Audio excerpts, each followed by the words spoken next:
우리 금요일교회 시작하도록 하겠습니다.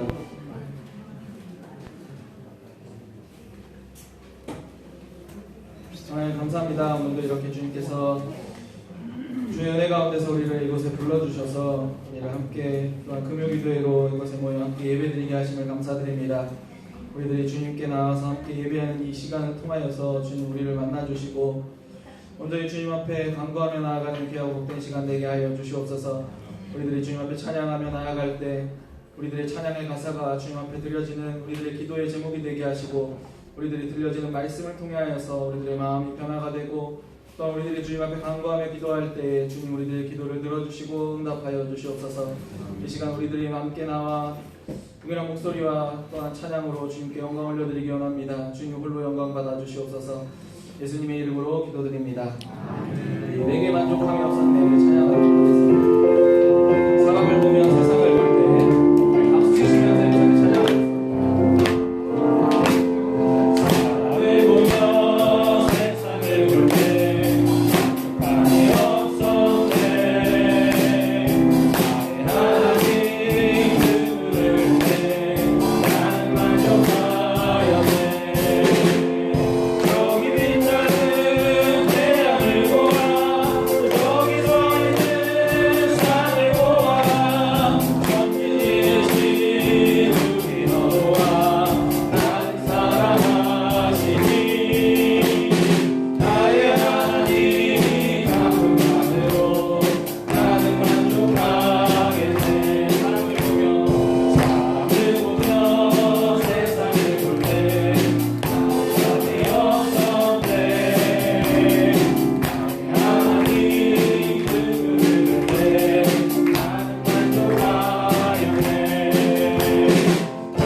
이렇게 주님 앞에 우리 모든 주님의 교회 성도들과 함께 금요기도회로 섬기기 원합니다. 주님 우리와 함께 해주시고 우리가 또한 말씀을 통해서 하나님의 말씀에 순복하며 우리가 말씀에 또한 자복하며 나아가는 귀한 시간 되게 하여 주시옵소서.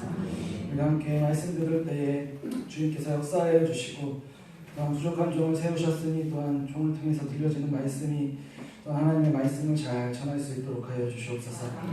예수님의 이름으로 기도드립니다. 사무엘하 12장 15절에서 23절 말씀입니다. 목이 갑자기 잠겼네요.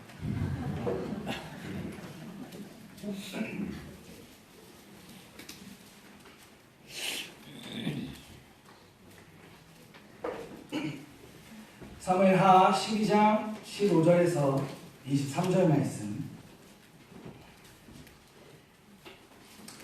우리 저와 한 절씩 교독하도록 하겠습니다. 나단이 자기 집으로 돌아가니라 우리아의 아내가 다윗에게 낳은 아이를 여호와께서 치심에 심히 않는지라.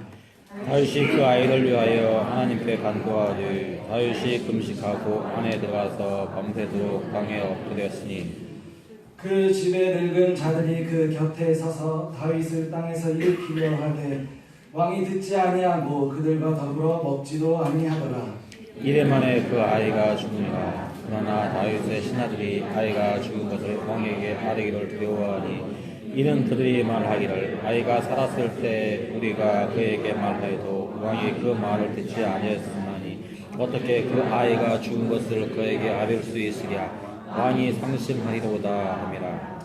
다윗이 그의 신하들이 서로 수군거리는 것을 보고 그 아이가 죽은 줄을 다윗이 깨닫고 그의 신하들에게 묻되 아이가 죽었으나 하니 대답하되 죽었나이다 하는지라.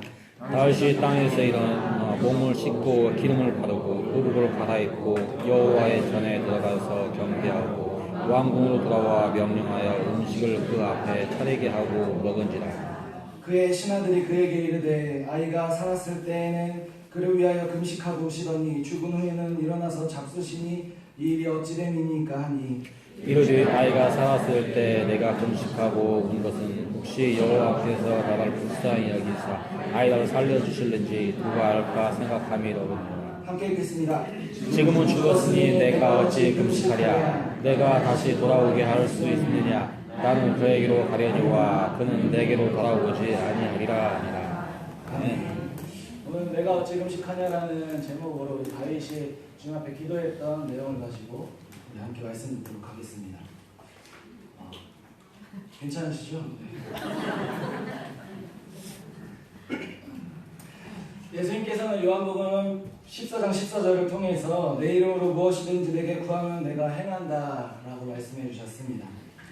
믿음의 신자들은 예수님의 이 말씀을 붙잡고 우리는 간절히 기도합니다. 우리 모두는 예수님께서 각자의 기도 제목을 가지고 하나님 앞에 기도합니다. 예수님께 무엇이든지 구하라라고 말씀하셨기에 우리는 그 말씀에 의지하며 예수님께 기도합니다. 살아계신 하나님께서는 죽은 자도 살리시며 나의 어려움을 이겨내게 하시고 회복시켜 주실 것이라는 믿음으로 우리는 기도하며 나아갑니다. 이곳에 계신 우리 성도님들은 요즘에 어떤 기도 제목을 가지고 기도하고 계십니까? 우리 주님의 교회의 부흥과 회복을 위해서 우리는 기도합니다. 또한 각자의 자녀의 형통한 길을 위해서 기도합니다. 좋은 학교, 좋은 직장, 좋은 배우자, 또한 건강을 위해서 부모님들은 우리 자녀들을 위해서 기도합니다. 본인의 질병이나 가족의 질병으로 고통 중에 있다면 하나님의 은혜로 고침받을 수 있도록 우리는 기도합니다. 또한 사업이 번창할 수 있도록 사업이 번창하여서 하나님께 영광 올려드리는 그런 삶을 살아갈 수 있도록 해달라고 우리 함께 하나님 앞에 기도합니다. 가난에서 벗어나서 어려움 없이 이 세상에서 살아가게 해달라고 또한 기도합니다. 가족들이 주님을 모르고 이 세상 속에서 살아가고 있다면 가족이 주님을 만나고 구원받기를 우리가 간절히 기도합니다. 그리고 또 여러 가지 남들이 알지 못하는 하나님께 은밀히 구하는 기도 제목을 가지고 우리는 하나님 앞에 기도합니다. 주님께서는 나의 기도를 들으시고 기도에 응답해 주시기를 원하십니다. 이러한 기도 제목을 가지고 우리는 주님께 간절히 기도를 해야 합니다. 주님께서는 우리들의 기도를 들으시고 응답해 주십니다. 우리들의 긍휼하심으로 우리들을 향한 불쌍하심을 가지시고 긍휼하심을 베풀어 주셔서 더욱 형통의 길로 우리를 인도하여 주시며 우리는 더욱 주님께 간구하며 기도할 수가 있습니다. 그러나 우리가 주님께 간절히 구한다 할지라도 우리의 기도가 모두가 이루어지는 것은 아닙니다. 기도의 응답을 받지 못할 때도 있고 간절히 기도하였지만 우리가 실패할 때도 있습니다. 하나님께 간절히 자신의 미래를 위해서 기도하는 학생과 청년들이 많이 있습니다. 자신이 원하는 대학의 진로를 위해서 기도하지만 그 결과가 만족스럽지 못할 때에 많은 학생들과 청년들은 신의 존재에 관해서 의심하기 시작하면서 교회를 떠나는 경우가 많이 있습니다. 고3 생활 때 가장 뜨거운 학생들이 고3을 지나고 재수하면서 믿음이 식고 또한 대학 가서 믿음이 식고 하나님이 있는지도 의심하면서 그들은 더 이상 기도하지 않습니다.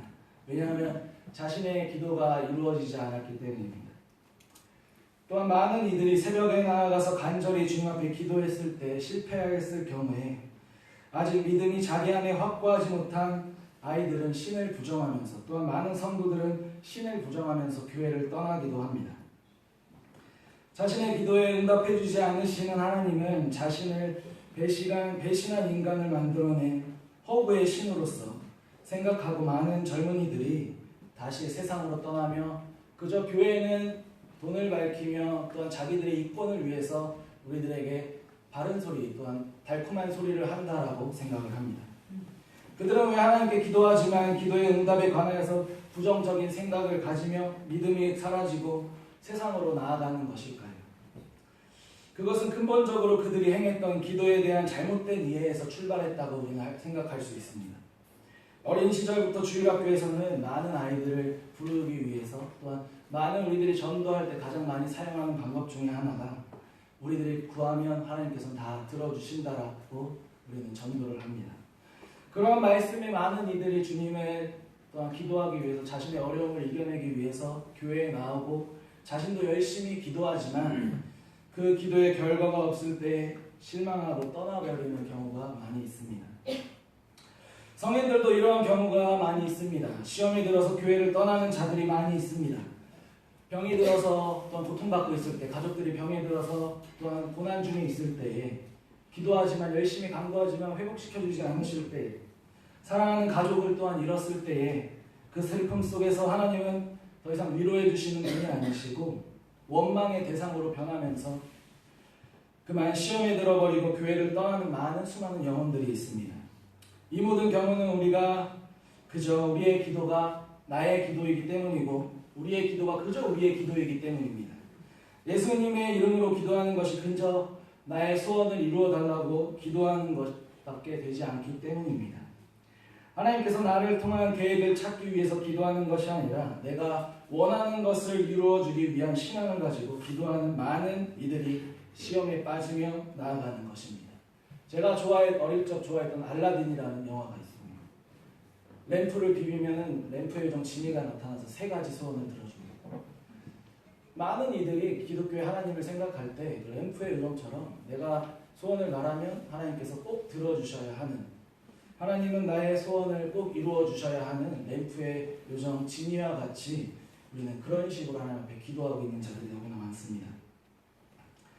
오늘 우리는 이러한 모습에서 다윗의 기도를 살펴보기 원합니다. 그는 금식하며 하나님 앞에 간구했지만 하나님께서는 다윗의 기도를 들어주지 않으셨습니다. 그랬을 때 다윗이 취했던 행동을 우리는 오늘 기억해야 합니다. 가장 고통스러운 순간 기도가 응답하지 못할 때에도 하나님께 감사했던 다윗의 모습을 통해서 우리는 기도에 대해서 다시 한번 생각해 보기 원합니다. 다윗은 사울에 이어서 이스라엘의 2번째 왕이 되었습니다. 그리고 하나님께서 주신 은혜를 받아서 다윗의 왕권과 나라는 더욱더 강하여져 갔습니다. 그러나 다윗은 온전히 하나님 앞에 나아가지 못하고 우리가 잘 아시듯이 우리아의 아내 밧세바와 함께 동침하며 하나님 앞에 큰 죄를 짓고 말았습니다. 그는 자신의 죄를 숨기기 위해서 우리아를 전쟁에 내보내서 그를 죽게 하였고 밧세바를 그 후에 자신의 왕궁으로 데려와 아내를 삼았습니다. 그리고 밧세바는 그 둘 사이에서 아이를 낳았습니다. 하지만 이러한 다윗의 모습은 하나님이 보시기에 악하였습니다. 사무엘하 11장 27절 후반부에 다윗이 행한 그 일이 여호와 보시기에 악하였다라고 말씀하고 있습니다. 하나님께서는 다윗의 악함을 그대로 두지 않으셨고 선지자 나단을 보내서 그의 죄를 깨닫게 하셨습니다. 그리고 다윗의 지은 죄의 결과를 12장 10절과 11절 말씀을 통해서 그에게 징계를 내려주셨습니다. 우리 10장과 11절 말씀을 함께 읽어보도록 하겠습니다. 시작.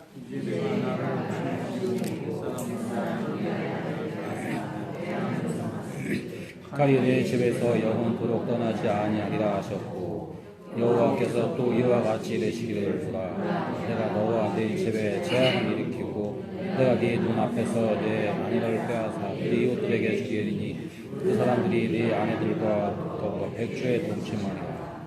하나님께서는 다윗의 범죄에 의해서 다윗에게 이렇게 형벌을 내려주셨습니다. 그의 형벌은 하나님께서 그의 칼이 영원히 떠나지 아니하게 하시고 또한 그의 아내들을 빼앗아서 백주에 다른 이들과 동침하게 한다라는 저주를 내려주셨습니다. 다윗의 죄에 대한 징계는 이것으로 끝난 것이 아니었습니다. 14절 말씀에 이 일로 말미암아 여호와의 원수가 크게 비방할 거리를 얻게 하였으니 당신이 낳은 아이가 반드시 죽으리라라고 하나님께서는 말씀하셨습니다. 선지자 나단이 다윗에게 하나님의 말씀을 전하고 떠난 후에 바세바와 다윗이 낳은 그 아이는 여호와께서 치셨습니다.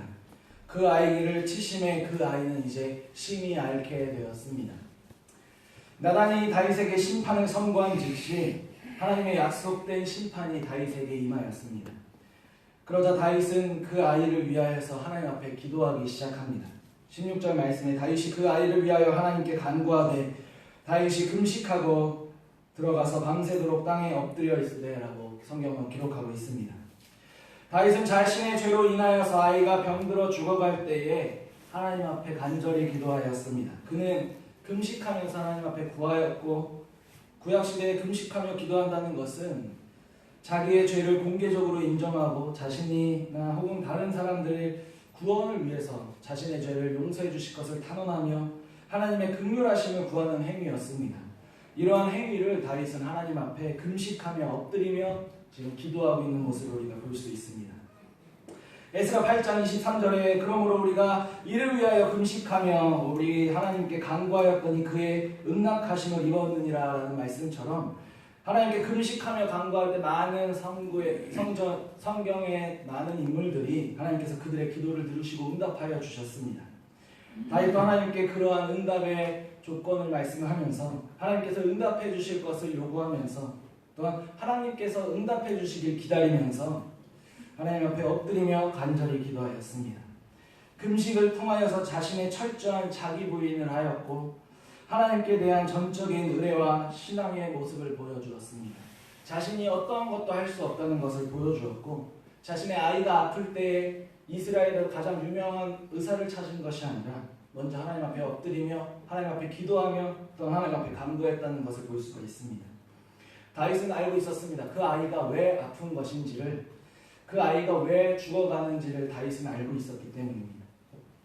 땅에 엎드리며 기도하였는데 더 이상 하나님 앞에 낮아질 데가 없을 만큼의 자신을 낮추며 하나님 앞에서 자신이 가장 낮아지는 모습으로 그는 하나님 앞에 간구함으로 간절히 기도하였습니다. 다윗은 자신의 죄로 인하여서 병든 아이를 살리기 위해서 하나님 앞에서 철저하게 자신을 낮추면서 기도하였습니다.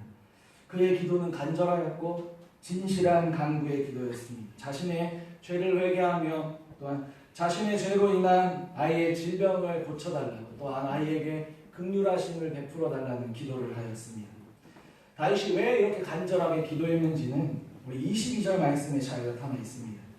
아이가 살아있을 때에 내가 금식하고 운 것은 혹시 여호와께서 나를 불쌍히 여기사 아이를 살려주실지는 누가 알까 생각합니다 라고 말씀하면서 이 다윗의 고백을 통해서 혹시라도 주어질 하나님의 긍휼하심을 바라보며 다윗은 그 작은 희망과 소망을 가지고 하나님 앞에 기도하였습니다. 다윗의 이러한 금식하며 기도하는 것은 7일간 계속되었습니다. 왕의 신하들은 엎드려 금식하는 다윗을 일으켜 세우려고 하였고 하지만 그는 듣지 않고 더욱더 하나님 앞에 기도하였습니다. 7일이라는 숫자, 성경에서는 이래 만에 그 아이가 죽었다고 기록하고 있습니다. 다윗의 간절한 기도의 강구가 있었지만 아이는 결코 죽고 말았습니다. 여호와께서 다윗을 불쌍히 여기시고 아이를 살려주시기를 기도하였지만 하나님께서는 다윗의 기도를 끝내는 들어주지 않으셨습니다. 아이가 죽자 왕의 신하들은 왕이 애통하며 상심할 것을 걱정하였고 왕에게 아이가 죽은 것도 말하지 못하고 전전긍긍하고 있을 때에 다윗이 그렇게 간절히 기도하는 모습을 보았기 때문에 그 아이의 죽음을 알렸을 때 그 충격을 걱정하였습니다. 그러나 19절 말씀에 그 아이가 죽은 것을 다윗이 깨달았다라고 성경은 말합니다. 신하들이 수군거리는 소리를 들었고 아이가 죽은 것을 다윗은 깨달았습니다. 하나님께서 자신의 기도를 들어주지 않으신 것을 알게 되었습니다. 결국 자신의 죄로 인하여서 자신의 아이가 죽었다는 것을 알았습니다. 신하들은 아이의 죽음으로 다윗의 상심을 걱정하였습니다. 다윗에게 전하지도 못하고 있을 그 상황 가운데서 다윗은 매우 놀라운 모습을 우리들에게 보여줍니다. 다윗은 자신의 아들이 죽었다는 그 소식을 듣자마자 땅에서 일어나서 몸을 씻고 몸에 기름을 바르고 왕으로서 의복을 갈아입고 여호와의 전에 들어가서 여호와께 경배를 하였습니다. 신하들의 걱정과는 다르게 다윗은 아이의 죽음으로 그 기도를 끝냈습니다. 더 이상 그는 금식하지 않았고 더 이상 하나님 앞에 엎드리지 않았고 자리에서 일어나서 몸을 씻고 기름을 바르며 의복을 입고 또한 왕의 모습으로 돌아왔습니다. 또한 가장 여호와 앞에 경배하며 또한 그 후에 명령하여서 음식을 차리고 음식을 먹었습니다. 그의 왕의 신하들이 볼 때 그의 모습은 매우 의아할 수밖에 없습니다. 21절 말씀에 그의 신하들이 그에게 이르되 아이가 살았을 때에는 그를 위하여 금식하고 오시더니 죽은 후에는 일어나서 잡수시니 이 일이 어찌 됨입니까? 하니라고 물어보고 있습니다. 분명 보통의 부모라면 우리 가운데 누구라도 아이가 죽었을 때 이러한 행동을 할 수 있는 자는 아무도 없을 것입니다. 나의 사랑하는 아들이 죽었다면, 나의 딸이 죽었다면 그 가슴 아픈 슬픔에 우리는 애통하고 슬퍼할 수밖에 없지만 다윗은 아이가 죽었다는 말씀을 듣고 몸을 단정하고 또한 음식을 먹으면서 자신이 왕으로서의 모습으로 다시 돌아가는 모습을 볼 수 있습니다. 왜 다윗은 이러한 행동을 하는 것일까요? 지금의 많은 심리학자들이 이 모습을 보면 다윗을 사이코패스라고 생각할 수도 있을 것입니다. 그저 애착이 없는, 그러나 다윗의 이러한 행동은 오직 하나님 앞에 말씀에 순종하는 신앙인의 모습이었습니다. 7일 동안 병든 아이를 위해서 엎드리며 금식하였지만 아이의 사망 소식을 듣고 오히려 몸을 깨끗하게 단정하였습니다. 아이의 죽음에 애통하는 것이 우리의 모든 상식의 결과이지만 다윗은 아주 예상 밖의 행동으로 신하들을 놀랍게 하고 있습니다. 다윗의 이러한 행동은 아이에 관한 하나님께서 뜻하신 그 주권에 철저하게 복종하는 모습이었습니다. 철저하게 하나님의 뜻에 인정하고 거기에 승복하며 또한 그의 신앙으로 하나님 앞에 나아가는 모습이었습니다. 그는 죽어가는 아이를 위해서 하나님 앞에 할 수 있는 모든 행위를 하였습니다. 하나님 앞에 그 아이를 살려달라고 간구하였고 자신이 아버지로서 또한 자신이 지은 죄로 인하여서 아이가 죽는 것에 대하여서 하나님 앞에 회개하며 용서해 주실 것을 간절히 요청하였지만 그는 죽어가는 아이를 위해서 또한 죽은 아이를 위해서 이제는 할 수 있는 것이 어떠한 것도 없었습니다. 비록 자신의 죄로 말미암은 것이었지만 하나님의 긍휼하심이 또한 있었으니 하나님께서 뜻하신 바에 의해서 그 모든 것이 이루어졌다는 것을 순종하며 또한 하나님 앞에 나아가는 모습을 보여주고 있습니다. 하나님께서 그의 기도에 응답해 주시지는 않았지만 다윗은 결코 하나님을 원망하는 모습이라고는 찾아볼 수가 없습니다. 나의 기도를 들어주지 않으심에 시험에 들거나 상처받거나 우리들의 모습과 같이 하나님께 원망하거나 하나님 앞에 떼를 쓰는 모습을 찾아볼 수가 없습니다. 오히려 더욱더 자신의 몸을 단정하게 가꾸고 여호와의 전에 들어가서 여호와를 경배하는 모습을 살펴볼 수 있습니다. 자신의 기도가 이루어지지 않음에도 하나님의 공의로우심과 하나님의 주권을 인정하고 감사하는 신앙인의 모습을 우리가 살펴볼 수 있습니다. 더 이상 아이의 죽음에 매달리지 않고 죽은 아이를 위해서 슬퍼하지 않았습니다. 그것에서 벗어나서 더욱더 새로운 하나님 앞에 새로운 모습으로 나아가는 모습을 보여주었습니다. 다윗의 마음이 얼마나 애통하고 슬펐을지는 우리가 부모로서 이해한다면 그 마음을 이해할 수 있을 것입니다. 분명 다윗도 자신이 부모로서 그 아이의 죽음에 슬퍼했고 그 아이의 죽음에 애통하였을 것입니다. 하지만 그를 위해서 기도할 때 나를 불쌍히 여기사 아이를 살려주실지는 누가 할까라는 한 가지 기대를 가지고 기도했지만 하나님의 심판에 겸손히 받아들이는 모습은 다윗을 우리가 신앙의 선진으로서 우리가 본받아야 할 모습입니다. 하나님의 뜻을 완전히 받아들이며 그는 더 이상 금식할 필요가 없었고 아이를 살려달라고 간구하기 위해서 금식하며 기도할 필요가 없이 이제는 하나님께서 행하신 그 길에 순종하며 감사하며 또 하나님께서 앞으로 또한 주실 그 은혜를 기약하며 나아가는 모습을 보여주었습니다. 하나님은 다윗의 죄로 인한 징계로 아이를 거두셨습니다. 그것은 온전히 하나님의 뜻이었습니다. 우리가 생각할 수 없는 우리가 인간적인 생각으로는 하나님이 너무했다라고 생각할 수 있지만 그것은 하나님의 주권이었고 하나님께서 다윗에게 주신 징벌이었습니다. 성경은 그 아이의 이름에 관해서도 기록하지 않고 아이라고 표현하고 있습니다.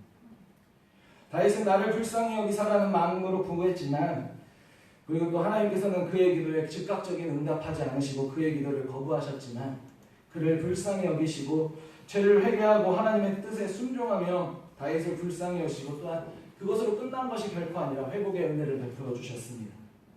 그가 하나님 앞에 순종하며 하나님 앞에 자복하며 하나님 앞에 간구하며 이 나아갔던 모습과 또한 하나님께서 그 결과로 보여주셨을 때 그 결과에 원망하지 않고 감사했을 때에 하나님께서는 다윗에게 또 다른 회복의 은혜를 베풀어 주셨습니다. 그 회복의 은혜는 24절에 잘 기록되어 있습니다.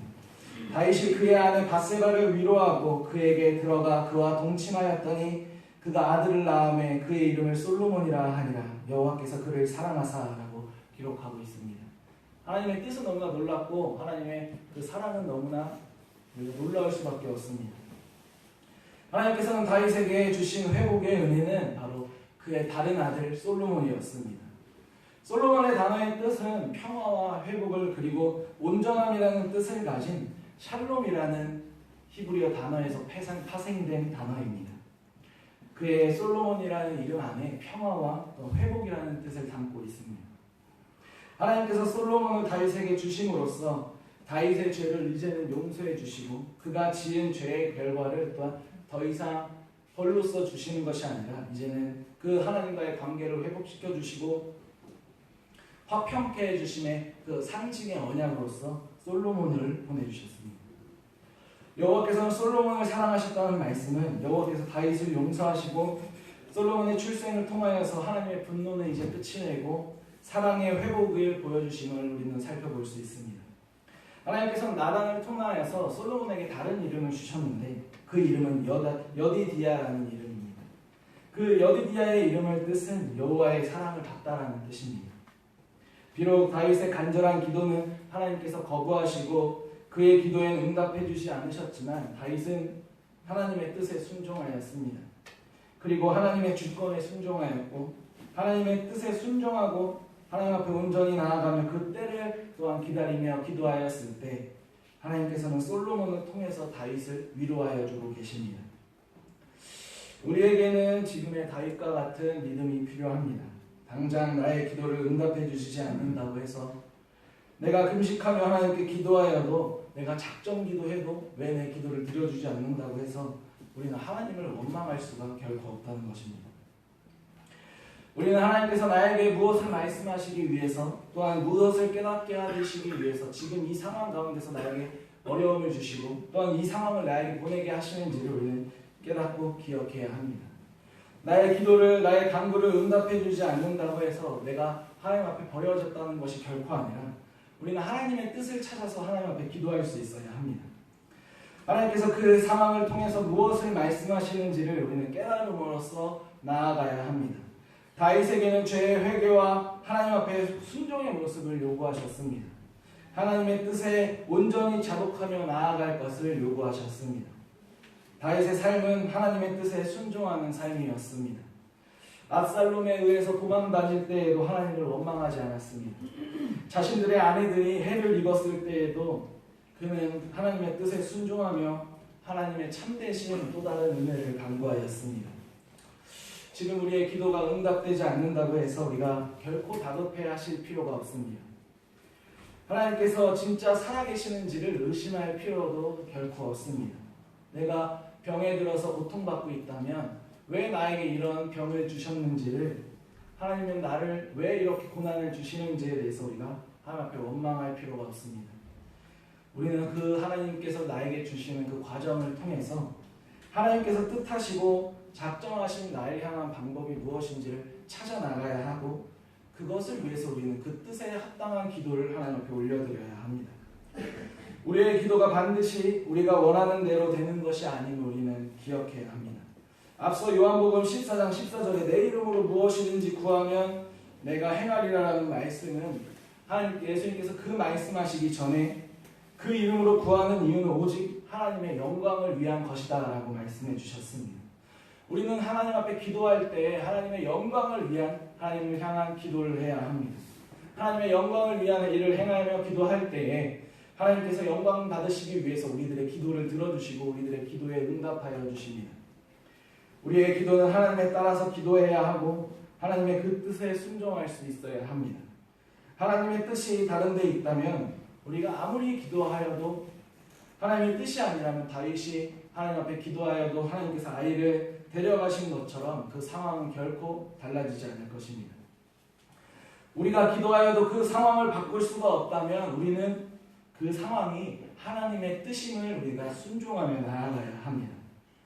하나님께서 기도해도 들어주지 않는다는 것은 우리가 이제 더 이상 기도하지 말라는 뜻이 아니라 이제 기도하지 않고 세상의 방법으로, 우리의 방법으로, 인간적인 방법으로 노력해서 그 일을 해결하려고 노력하라는 것이 결코 아닙니다. 우리가 세상의 일로 기도하지 않으면서 이루려고 하면 그것은 하나님의 뜻이 아니기 때문에 결코 그 일은 이루어지지 않을 것입니다. 하나님의 뜻을 찾고 하나님의 뜻을 간구하며 우리는 나아가야 합니다. 어려울 때 응답하지 않으시면 우리는 더 기도하셔야 합니다. 하나님의 뜻을 찾을 때까지 우리는 기도할 수밖에 없습니다. 기도하지 않으면 어려움에 처해도 결코 그 상황이 바뀌어지지 않기 때문입니다. 우리들이 기도하지 않는다면 하나님께서 그 마음을 또한 들어주지 않으시고 하나님의 뜻을 우리가 알아갈 수 없기 때문에 우리들의 어려운 순간 상황은 바뀌어지지 않을 것입니다. 하나님 앞에 그 뜻을 순종하며 기다리고 더욱 기도하는 신앙님의 모습은 극한의 어려움이 찾아올지라도 하나님께 순종하며 나아가는 믿음이 필요합니다. 우리 각자는 하나님 앞에 또한 간구하는, 우리가 서로는 나눌 수 없는 어려움들이 각자의 마음속에 있습니다. 그렇다고 해서 우리가 기도에 응답하지 못함으로 기도하지 않을 때가 아닙니다. 하나님의 뜻을 찾고 왜 나에게 이러한 뜻을, 또한 나에게 이러한 과정을 베푸시는지를 우리가 그 뜻 가운데서 찾아나갈 수 있어야 합니다. 그때 우리의 기도는 또한 우리의 기도에 응답해 주실 것이고, 또한 그 방법은 아닐지라도 하나님께서는 또 다른 방법으로 솔로몬을 통해서 평안을 주셨던 것처럼, 평화를 내려주셨던 것처럼 하나님께서 나를 통해서 받으시기 원하는 영광을 위해서 우리의 또한 우리를 사용하여 주시고 또 우리 주님의 교회를 사용하여 주실 것입니다. 솔로몬을 통해서 다윗과 밧세바를 위로해 주신 것처럼 하나님의 뜻을 기다리며 나아갈 때 하나님은 분명히 우리를 위로하여 주실 것입니다. 우리의 슬픔과 눈물의 상처를 닦아주시고 또한 싸매 주시며 우리를 더욱더 그 큰 은혜 가운데서 우리를 위로하여 주시고, 우리가 더욱더 그 시간을 지났을 후에, 우리가 그 어려운 과정들을 보냈을 후에 왜 하나님께서 나에게 이러한 고난을 주셨었는지에 대해서 우리가 감사할 수 있을 것입니다. 그렇게 우리는 더욱더 기도하며 더욱더 기도하고 또한 주님 앞에 간구하며 또한 우리가 주님 앞에 오랜 시간을 주님의 뜻을 찾기 위해서 기도하며 나아가시는 우리 모든 주님의 교회 성도님들이 되시기를 간절히 소망합니다.